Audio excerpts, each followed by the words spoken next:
Hello everyone, I am Jack and I'm back, and a quick update on the carbon fiber vents.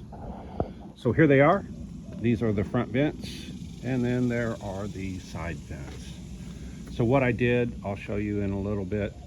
I made brackets for the bottom so that these vents are independent and the structure is independent of the hood, as opposed to the ones that previously were on here, which are integral with the hood. Slots are cut in the hood, each vent is screwed in, each vent is thin, has 90-degree angle for the screws to go. Same thing here. One of the things about these vents is they're very tedious to make, and two, it's known that they're not exactly the greatest as far as shape. If you look, it's not a uniform shape. This one is a little bit too far in, this one sticks out, and so it took a long time to redesign them and get it to look right. So in their defense, it's very difficult to get this to look right. I used a lot of templates, and it's actually going to 3D make 3D models of these so that I can duplicate this, because it took so much time to do this first set.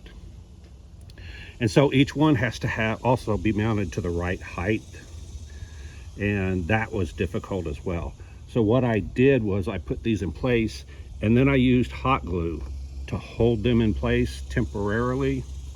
And the reason I used hot glue is because it can be taken off with heat, or a lot of times it'll just peel off because it doesn't have the greatest adhesive characteristics. So now my next step today is to take these off.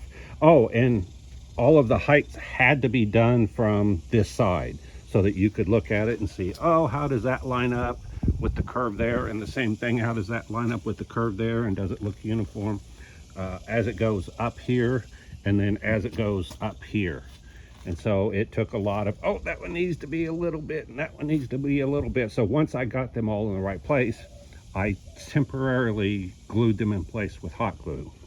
So now what I'm going to do, once I've done that, I can remove these, because this is a completely separate assembly that's held on by, this one's 4 screws there, 4 screws there. So I can take it off, flip it over, and I'm going to actually use Pentalbond type adhesive. It's a polyurethane adhesive, and it's permanent. So that's what I'm going to do next, is go in and use it and glue underneath on each of these in a U shape, and then I'll take off the hot glue right there. All right, that's my update for now. Luckily I can do it outside of the sun. I had been working in the shade over here, but unfortunately we've got an infestation of chiggers here. This used to be all overgrown, and we cut it down and thought that would take care of the chigger issue.